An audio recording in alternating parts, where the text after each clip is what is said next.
Shabbat Shalom, everybody. Shabbat Shalom. So, try to see how much we can cover here, but try to be brief, and I'll be deviating slightly from the slides as something that has been weighing in my heart for about a week now. And going to that Holocaust Memorial service really emphasized the point that I needed to be actually talking about. But and it is all in part with this Torah portion. So it'll be, there you go. So it will not be too much out of the way. But Torah portion for this week is Vayechi. So who was here in Hebrew today? A few people here, right? Yeah, okay. So Vayechi, one of the words that we have yet to learn, one of the uses for vav is va, and this is Vayechi. So, and he lived.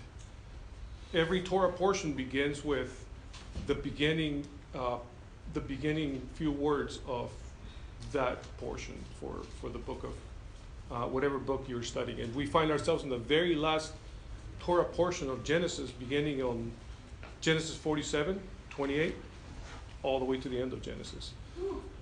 Yes, I know.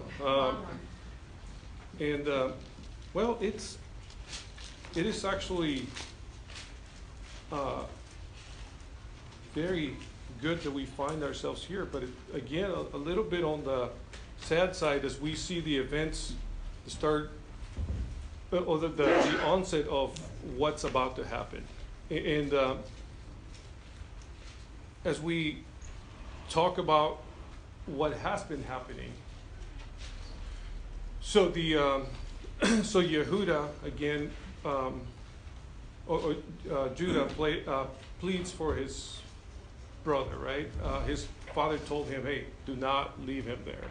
And what happens? Joseph ends up keeping him, so he's telling, "Please give him back to me. You know, I got to take him back to my father. Just going to give him some gray hairs, you know." And he continues to plead with him. Then Joseph reveals himself to his brothers. They've been talking to him this whole time. He invited them to dinner, and they have no idea that this is the brother that they sold to slavery yet. He's, of course, dressed like an Egyptian, looks like an Egyptian, talks like an Egyptian, and he is the second in command of Egypt. So definitely not what they're thinking their brother is going to be doing right around this time, right? But Joseph, of course, remaining humble through this whole experience, through this cast off of, you have the benefit of knowing all that is happening right now in the story of Joseph. All he knows is that his brothers betrayed him. They threw him in a pit. They got him out. They sold him. And there was no search party coming for him. So what is he thinking? Hey, my father is kind of a powerful man. He should probably be sending somebody to come get me, right? He doesn't know that. That's all the story that he knows. And but as his brothers come over there, he again, being the righteous man that he is, offers them a place to live, and he says, "Hey, come live in my land, because there are 4 or 5 more years of famine coming. So this that you've seen is just the beginning of it. And I will provide you with the best part of Egypt for you to live in." Of course, at this point, he's still, I am sure that his grandfather told him about what's about to happen to them. I'm sure that's in the back of his mind somewhere. As Abraham was told exactly what would happen to them when they went to Egypt. But at this point, he's still just looking out for his family. With that,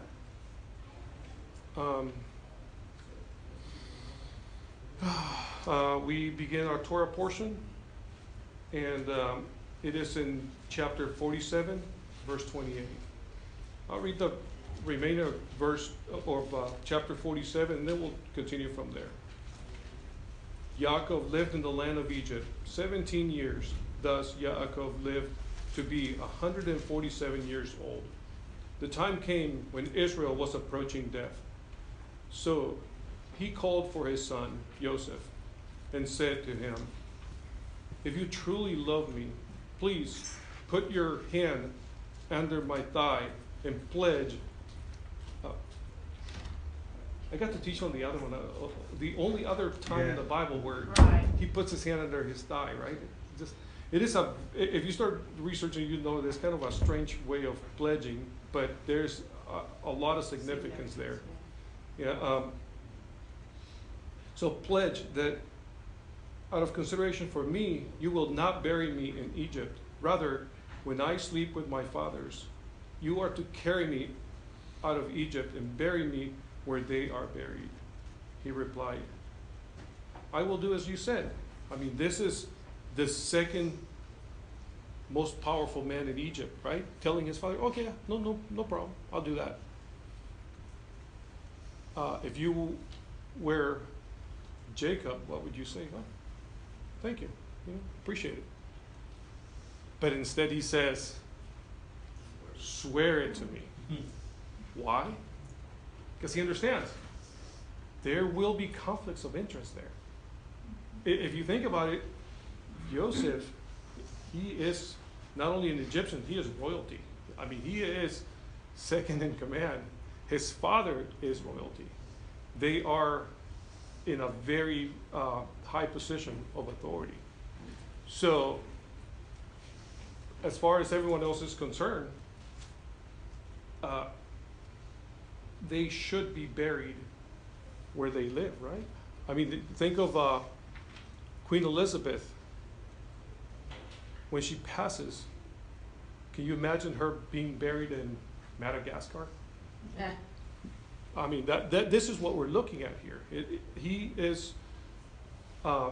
Jacob is actually anticipating that there may be a little conflict of interest where Pharaoh says, "Hey, I've given you all this to you. Honor me by keeping your father here so that we may give him the proper burial." But instead, Jacob wants to go to Canaan, where his father is buried and his father's father. And that's in the time when Joseph swore to him, he bowed, letting him know, you are still a righteous man. Regardless of what consequences you will face with Pharaoh, you will honor me because I am your father. That's something that we'll see here in a bit. The dynamics that exist between Jacob and Pharaoh, right? As far as Joseph is concerned, Pharaoh gave him clothing. His family took the clothing away. His family sold him to slavery, right? Pharaoh took him in. So if you see that the role that Pharaoh is starting to play here, he's playing the father of Jacob, right? Of Joseph. Jacob was kind of angry at him for Joseph telling him that dream, that he was going to rule over everybody and everybody was going to bow down to him. So now Pharaoh, when he tells him his dream, Pharaoh's like, "Oh, wow, great, yes, I will do as you say, and I will put you there." Yes, ma'am. Pharaoh is being used by God to fulfill Joseph's destiny in God's economy. Oh, absolutely. Yeah. And and please, if you have anything to add for the greater of the group, please just say it. I greatly appreciate it, your inputs. But it is then when Jacob, realizes my son is still my son, and he is still righteous. Amen. He will do as he says. There is, again, because of of our efforts to become a little more fluent in Hebrew, we always have a few words. And actually, can you give me my iPad real quick? We have a few words here that we usually put up so that we can continue our study in Hebrew and again make you a little more familiar with the Hebrew scriptures. Some of the words that you will see, one of them is olam. Of course, some of them will be conjugated, but if you look at in the Vishamru, in our liturgy, the Vishamru, and that one comes out of Exodus 31. Yes, out of Exodus 31. So let me see if I. Yeah. All right. So in Exodus 31:16, it says, "Vasamaru b'nei Israel et ha-Shabbat la'asot." Okay, so therefore, the children of Israel, kind of reading, so I have to jump back and forth, of Israel shall keep the Shabbat, the Sabbath, right? So b'nei, another conjugation for b'necha or b'nekha. Yeah, and then, actually right there, Bari Olam Beni Uben Bene. And then again, as a covenant, a perpetual covenant between you, between me, and the children of it, B'nai Israel, and the children of Israel. And God is telling them that. So there you see those two words, olam, which means everlasting, means forever, means eternal. And then the sons, the children of Israel. Sorry, I'm kind of right-hand dominant, so I'll be probably looking more toward this side. Just apologize. I'll probably switch a little. You know the phrase olam haba is the world to come. Yeah, that's right. But all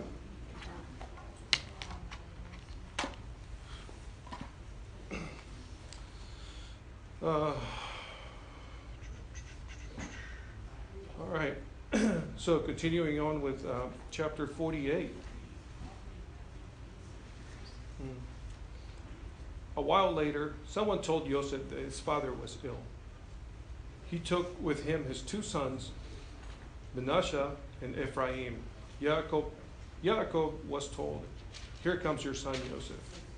Israel gathered his strength and sat up in bed, probably out of respect for the office which Joseph held.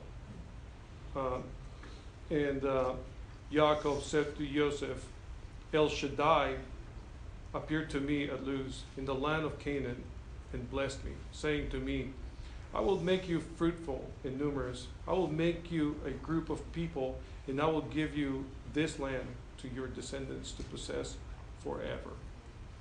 Now, your two sons, who were born to you in the land of Egypt, before I came to you in Egypt, are mine.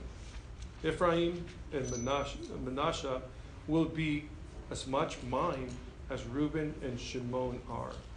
The children born to you after them will be yours. But for purposes of inheritance, they are to be counted with their older brothers." Now that's very powerful. What has just happened there?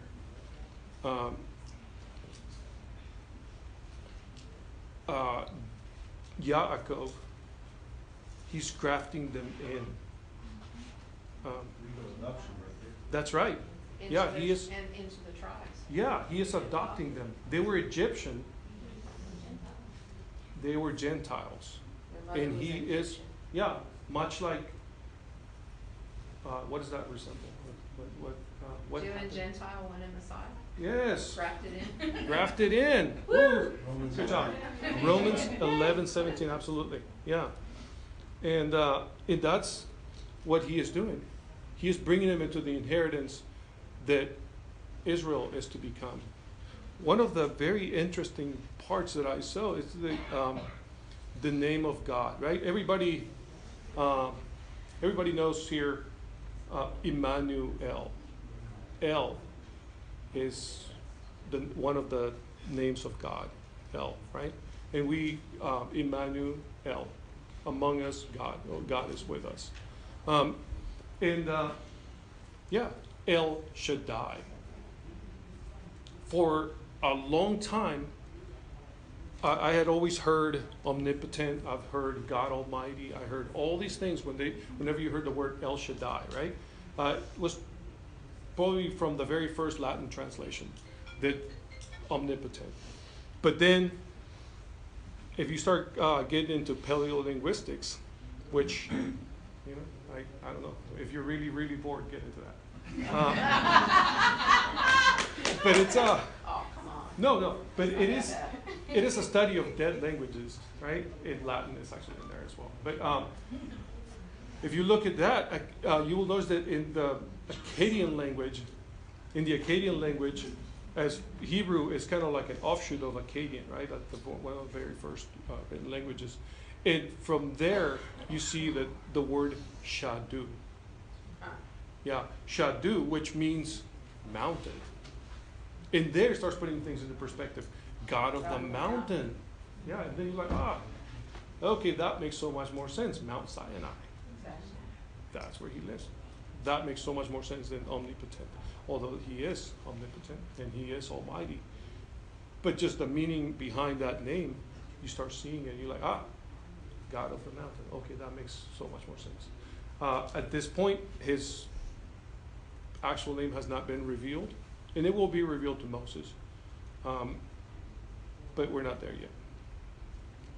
Not only Mount Sinai, Moriah. Yeah, absolutely right. What is named there? Yes. Oh, I like that too. Nice. You got something to share with the class, Dave?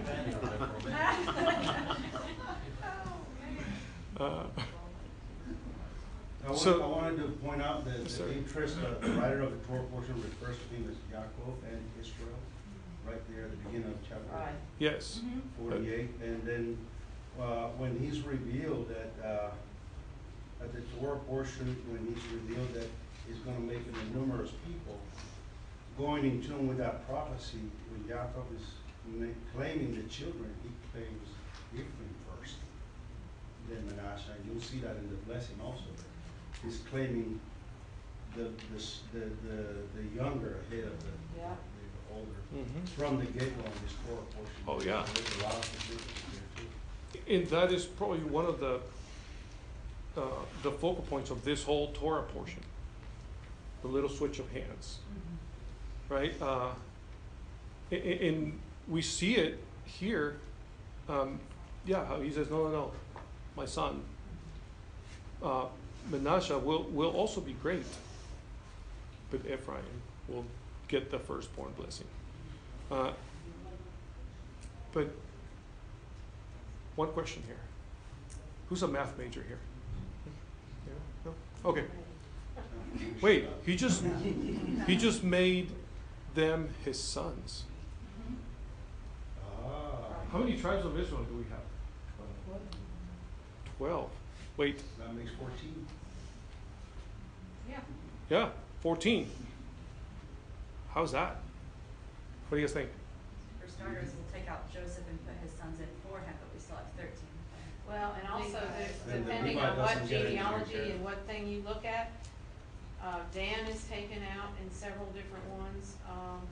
There's several that are just missing for no apparent reason, because we know there are reasons. But Dan Yeah. wasn't content in its first inheritance portion, they wouldn't move up north. Right, and there was Mhm. other things about Dan too, but yes. Yeah, and that is an answer, yes, that we will not get until about 450 years later, when they enter the land.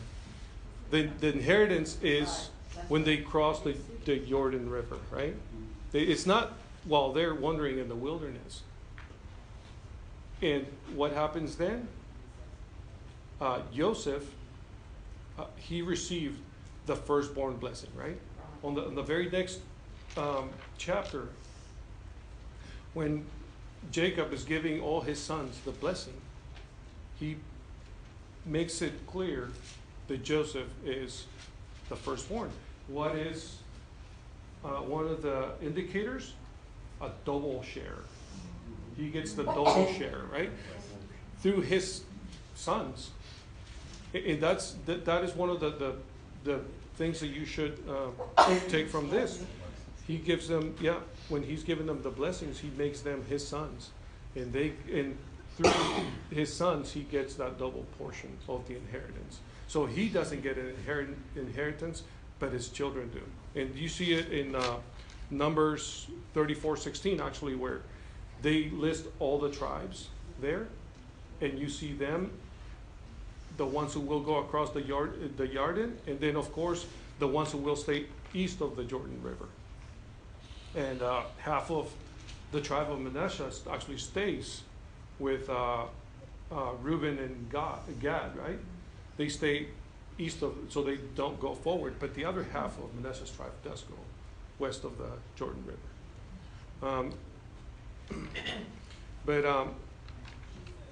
So this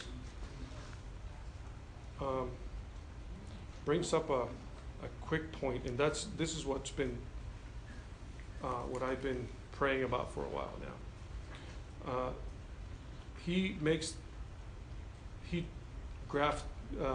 does the grafting into the tribe, into Israel, right? Into physical and spiritual Israel at that point, right? The ones who will get the inheritance, much like we, through the Messiah, will eventually do the same. But of course, there are two differences: physical Israel and spiritual Israel, right? Oftentimes very confused, and many times, unfortunately, disregarded as the people of God. I heard it through many sources, even in the church. When you go to the church, what do they tell you? Through Yeshua the Messiah, you will become part of the family of God. True. Who is the family of God? Right? That's the key point to emphasize. Right? And we oftentimes overlook that, and because of replacement theology, up until, well, as early or as late as 1965, the Catholic Church, through their the Vatican Council, issued a statement saying the church, the Christian church, is now the family of God. I mean, a very powerful statement. If you start reading between the lines, what is he doing? He's replacing the Israelites with us. May it never be. Amen. Oh, yes. There is a distinction between spiritual Israel and physical Israel, right? God chose the Israelites to carry his word.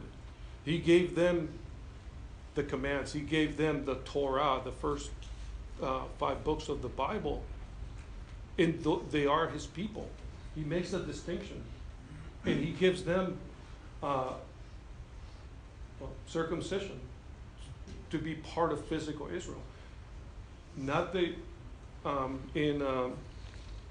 we find ourselves in a very unique place and sometimes misunderstood, because we are supposed to take part. If we accept Yeshua as the Messiah, we're supposed to take part in the inheritance of Israel and make no distinction. We are supposed to be counted as first-class citizens, Exactly. and there will be no other distinction, right? But oftentimes, because the Jews rejected the Messiah, and the word and the duty was given to us to spread the gospel, we oftentimes start thinking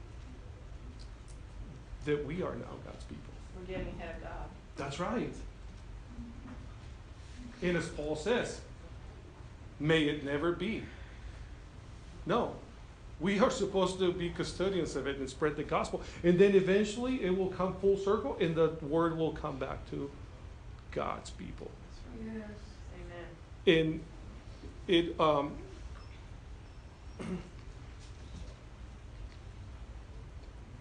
getting a little out of my slides, but this memorial for in the showing of the video of Joseph Herschel, who survived the Holocaust by being passed through a couple of families and a couple of non-Jewish families. His family gave him away to Gentiles in order for him to survive, as his parents and his mom and dad were carried off to Sobibor to be exterminated. Brings up put things very into perspective. I mean, hatred's still very much a thing. And of course, when they asked in the room, hey, is anyone against Israel? Everybody said, no, of course not. Yeah, we would all just go ahead and, hide a Jewish person when they should go on persecution alone. I was like, oh, wow, this is great. But we're preaching to the choir. Exactly. And curiosity got the best of me. I started researching. 23 hate groups here in Alabama alone. One of the chapters, the League of the South, actually in our very own town, Dothan, Alabama. And what is one of the main reasons why they are who they are and why they are? Hatred of Israel. What's the name of the group? The League of the South. The League of the South. League of the South. Yeah. So, and you look through those 23 groups, and about 3/4 of them, hatred for the Jews. So, it is still out there. It is just right now remaining dormant, or very low key. But the time will come again when you may be asked, on which side are you? Are you on the side of those persecuting the Jews, or are you on the side of God? And I believe there's going to be rampant discrimination against not only the Jewish people, but against true believers of God too, because of the rise of the Antichrist, the anti-Messiah at the end of days. The Bible speaks of that. You got your cross. Yeah, absolutely. I propose to you that the low-key statement is a little understatement. Yes. Because we see it in We our see it political more and system more. right now, with representatives outspoken Terrible. against Israel, boycott, divesting sanctions, Yes. and we see it in the Jewish community, how they themselves uphold liberal values, giving Exactly. power to the same people that are anti-Israel, Exactly. outspoken in our Congress and in our representatives. That's exactly. So we see it from our people, and we see it from them themselves, their self-hatred for not upholding the values that are biblical and sticking to the word of God. Yeah. Exactly right.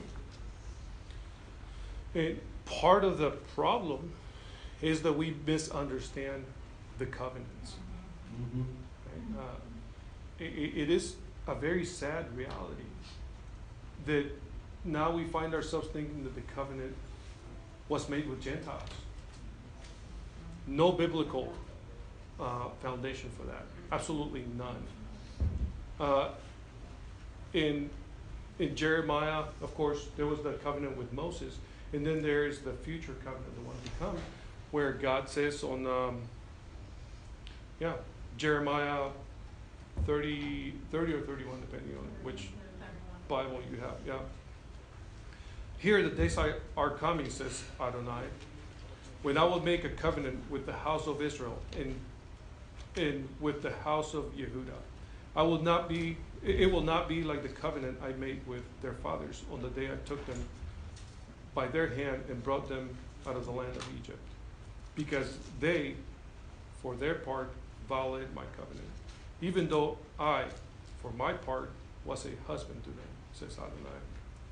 For this is the covenant I will make with the house of Israel after those days, says Adonai. I will put my Torah within them and write it in their hearts. I will be their God, and they will be my people. No longer will any of them teach his fellow community members or his brother, know Adonai, for all will know me, from the least of them to the greatest, because I will forgive their wickedness and remember their sins no more. Yeah, and oftentimes we say, well, he did away with them, and now the Gentile church is the ones who will the gospel pass to them, and we are not God's people. Well, read on. He said it right there. He's going to make that Yeah. covenant with Israel and Judah. That's right. So- With Israel That's and Yehuda. Yeah, that's right. Wrap And- yourself in and choose you this day. Yeah, this is what Adonai say. Who gives the sun as light for the day? Who ordained the laws for the moon and the stars to provide light for the night? Who stirs up the seas until its waves roar?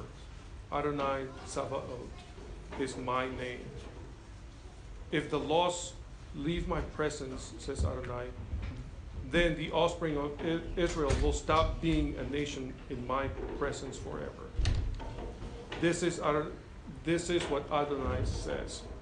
If the sky above can be measured, and the mountains of the earth be fathomed, then I will reject all the offspring of Israel for all that they have done, says Adonai. Can we measure the sun? No. Have we? No.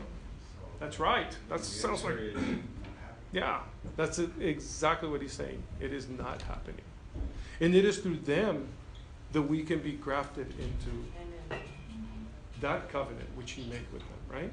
And it is only through them, through Israel and the house of Yehuda, of Judah. Through them we have Jesus, Yeshua. Yes. And they kept that word, just like you said. When they got the Dead Sea Scrolls, they found very little in the way of actual mistakes to write today our Bible. Yeah. Bible and the Isaiah scroll that you can see today, accurate, because they were so meticulous in their love and their concern for the scriptures that they be maintained. Yes. They took that calling very seriously, and we have a debt of gratitude to the Jewish people for that, for the fact that we have a Jewish Savior. Yeah. All the disciples were Jewish. It was a Jewish book written by Jews, for Jews, and about Jews. Absolutely. Yeah. The Messiah was a Jew. And they lived. He was the ultimate and spiritual. They lived the Hebrews and living by the Torah their whole lives. Yeah. Even after the Messiah was That's right. resurrected, and all the disciples and Paul were Jews their whole life till they died. It wasn't a new religion. Well, yeah. The Messiah died as a Jew, and if you look over here, he will come back as a Jew. Paul did not start a new religion. No, he did not. Unfortunately, no. That's He that, is Jewish. He Yeah. is, very much. That's what he says at the very end, right? Of A Acts. Jew among Jews. Yeah. And all try And to explain he to was people, always a Pharisee. try to explain to people the feast and festivals, and you look in the prophecies and the scriptures of the new world and the new covenant, and it says those that do not come up to this festival are not going to get any rain. You know, the sacrifices are starting again. People say, "Well, why?" I said, "It's a remembrance. You know, like it's always been it's either rehearsal or Mhm. remembrance of what Oh, was absolutely. done." It, The PETA's going to go crazy. yeah. And if you the Messiah in the feast of Israel, Israel, is very, very good book. That Yes. you can actually see exactly the pattern that it is followed. And when he says, "When will you be coming back?" He says, "No man knows the day nor the hour, but you know the seasons." Yep. There is something there whenever you start going back, and it says he will be coming back with the sound of a shofar, a trumpet. And then you start looking at the feast of Israel, and you say, Oh, And the, when Yom Teruah happens, I got about 10 days to get my stuff straight because he is coming. And that is and stipulation. the Jewish idiom of the day nobody knows. For Rosh Hashanah. Perfect So example. Yeah. Exactly. No man That's the knows season, the yeah. time nor the hour. Yes. How Why? would you know the Why day? did I they have not? gone to prepare a place for you. Yeah. Where does that come from? Yeah. Why does no man know the time nor the hour? Because Because they must. The moon has to be spotted first by 2 witnesses. If it is cloudy for a week, then guess what? It's not supposed to happen. Exactly. Yeah, but with that, as we finish our Torah portion, they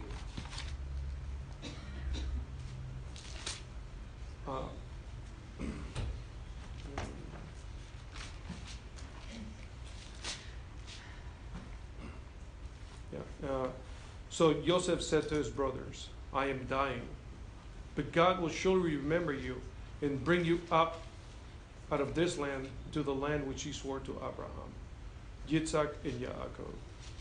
Then Joseph took an oath from the sons of Israel. God will surely remember you, and you are to carry my bones up from here. So Joseph died at the age of 110 years old. And they embalmed him and put him in a coffin in Egypt to await the Exodus. Right? Do you guys remember that, right? When, as they're leaving Egypt, Right. who do they have in that coffin? Joseph. 40 years. Oh, 40 years of bone carrying. oh yes. Yeah. Oh yeah, I was like 40 years. Huh? I think it was. Well, we had this Yeah, but discussion yes. last night. Well, we haven't got there yet. but No. It's 40 years. Yeah. Me and Roro were talking about that. It's 40 years of carrying bones. But between when he says this For 40 years. and when they actually do it, now you're looking at 400 and, I don't know, like 402, 3, 4 years, somewhere in there. And then or maybe 410-ish. Yeah. But Comment yeah. over here. And Plus, we have a second Pesach because somebody was unclean at the time. That's right. Well, that's why they had A the month second later. But, Passover, so they could, because they were carrying his body. And speaking of body, we had this discussion last night, it most likely would have been mummification. Yeah. Based on how well preserved mummies are today, it was very likely that Joseph's body was buried among still a non-decomposing And body. they did it for his father. Why wouldn't they do it for the second man of Egypt? well, that's right. And that was a common practice for royalty, It was right? Not everybody got embalmed. I mean, that was like a very lengthy process and a lot of, very labor intensive. So yeah, that's right. 40 days it took. So royalty got that treatment. And yeah, he was embalmed and with, sleeping, awaiting. But at the end of this parsha, we find them waiting also. They have settled into the land of Egypt. They don't know what's coming. And now they're waiting for their God to bring him out of that land. It will be 400 years before God again shows up. And I'm sure he's watching them, but there's a lesson to be taught there. And he's preparing them and he's multiplying them and he's waiting for them to become a nation until he can bring them out to the land which he swore to Abraham. And that's where we find ourselves right now. And to be honest with you, yes, Go ahead, I'll go now. to be honest with you, we are terrible at waiting. Yeah. That's the problem that where we find ourselves, right? James says, be patient, do not quarrel with each other, don't grumble. That because if you start grumbling, you will be judged. So that's one of those things that we are terrible at doing. We start making ourselves idols. We start making ourselves golden calves. We start seeking after other gods. We start inquiring to nations about the way they worship their gods, so that we may also worship them. And that is a terrible, terrible thing. Yeah, that is right. That is commanded not to do. With that, Yeah, I got one comment. yes. The comment that you started with, he lives, is crucial for us in these Torah studies, is those words are crucial in our walk. If you go and you look at those blessings are not only prayers or things that Jacob wants those sons to become, they're also prophecies. Exactly. The blessing of Judah there becomes the prophecy for the coming Messiah. And the thing that we grasp there, and I think I read somewhere, that this is actually the first time we grasp the theory of resurrection Mhm. in this story here, because he lives, and he lives today. We don't serve a God that has passed away. And these forefathers that we have out there, they live in him today. They live in his presence. We have that Amen. that blessing and that prayer that comes from Jacob there, that promise of resurrected life. Amen. And that's the thing that we grasp. It's crucial that we as believers completely understand and read these prophecies and these blessings that come out. This is one of the things that you see over and over in the book of Genesis. Yeah. The Genesis is not only a book of beginning, but it's a book of blessings. And these blessings that these forefathers poured out on their children. Yes. And we do it here with our children. This morning I was blown away I was too. with Miss Joanne, the blessing that she gave those children.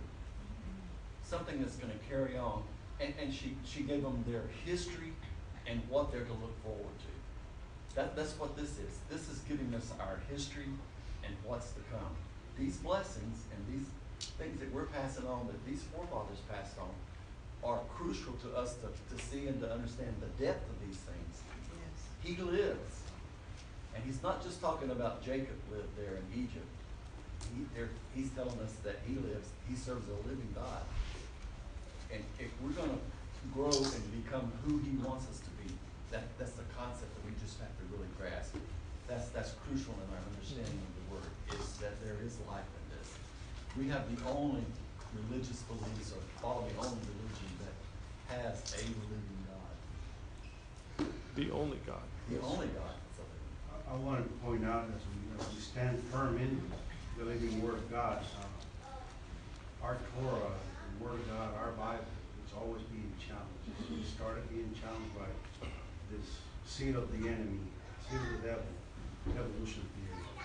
From the beginning of this Genesis story, the creation and the flood story were eroded away by this evolution story. And then current secular history bases the world history and timeline on the Egyptians' account of timelines and histories and things like that, that completely has done away with the history of Israel being present in that land, influencing, making sure that land survives and that culture survives throughout the famine, as is expressed here in the Torah. But yet, lately there has been some documentaries and some archaeological discoveries that has shown the pyramid, a smaller pyramid, built in the land of Goshen, with paintings of a pharaoh-like figure with a coat of many colors. So there's evidence out there. There's, the Egyptians are not going to say, "Oh, look, well, Genesis is true." They're not going to say that. They're going to deny. Just like if you go to Iraq, Saddam Hussein won every single battle. If you go to Egypt right now, and Adrian can tell you, Egypt won every single battle against Israel, even in 67, in 70, even in 48, they won their battles. Yeah. And that's why, they squander those Israelites, So we know it in our culture. History is taught and written down by the victors. And within their borders, for the Egyptians, they're the victors because their culture still exists and persists today. And they are promoting, and the world is upholding, a false sense of reality, a false sense of the Torah.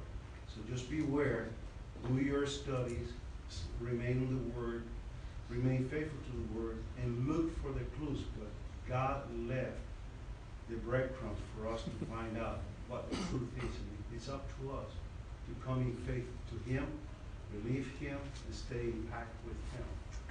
Because the world is gonna come back and try to guide us away from it. And Absolutely. on the timeline, you're talking the corruption of the timeline. You know, 325 AD, they made it against the law to, on the punishment of death, to do anything that looked Hebrew, change the days, change the Sabbath. But you look in all the languages of the world, the Sabbath day is some form, except in this country, the seventh day, the Shabbat, is some form of Sabbath. Sabbato, there's different ones. If you ever do that study, you know, they changed the days, they changed the times of the seasons, Well, yeah, and corrupted the timeline, which is like the history. Yeah. And we're on a Gregorian calendar instead of the Hebrew calendar. We're on a yeah. day that starts at midnight. Where'd that come from? You know? Well, and that's, modern, and it will come to pass. But the laws of God and the Word of God forever. He said it's simple. It's simple, and I try to tell people, always go back and study where your tradition started, Yeah. where they came from. Yeah, and with that, Adrian, that's conclude? another reason this thing about the Holocaust is so important, this historical thing, that we tell that to our children and our children's children, and give them the reason for it, so that this sound doctrine can go forward. Without that, we don't know why that happened, but not only do we need to tell about the event, we need to tell why in that. Yeah, absolutely. Yeah, and with that, let's pray. Avinu Mahenu, our Father and King, thank you so much for giving us the opportunity to gather, to listen to your word. May what we have discussed today be for the greatness of your kingdom and not create division among us. Put it within their hearts to seek you, to find your word, to continue to learn so that they continue to spread the gospel and cling to Yeshua, our Messiah, so that they understand who God's people are and our support for Israel. All these things we pray in Yeshua's name. Amen. Amen.